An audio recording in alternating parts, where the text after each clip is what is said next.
নমস্কার, রূপরাজ জুয়েলার্সের পক্ষ থেকে আরো একটা সুন্দর কানের নিয়ে চলে এসেছি। ভীষণ সুন্দর কানেরটা, একদম অল্প ওজনের মধ্যে। তোমরা ডিজাইনটা দেখতে পাচ্ছ, ভীষণ সুন্দর লাগছে। Just দেখো ভিতরে কাজগুলো পরলে কিন্তু ভীষণ সুন্দর লাগবে। আর যাদের সদ্য সদ্য বিয়ে হয়েছে, বিয়ের সিজন তো গেল, তাদের কিন্তু পরলে ভীষণ সুন্দর লাগবে। ওয়েট আছে 2 গ্রাম 560 মিলি। ওয়েট আছে 2 গ্রাম 560 মিলি।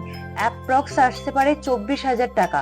অ্যাপ্রক্স 24,000 টাকার মধ্যে এত সুন্দর একটা কানের তোমরা পেয়ে যাচ্ছ। আমাদের অ্যাড্রেস আছে 2/1/1 কেবি বাসু রোড, বারাসাত, কলকাতা 7,124,000। আমাদের ফোন নাম্বার আছে 7980791710। আমাদের কিন্তু অনলাইন ডেলিভারি প্রসেস শুরু হয়ে গেছে। All over India online delivery তোমরা পেয়ে যাবে, কোনো ফিস লাগবে না, ফ্রি ডেলিভারি আছে।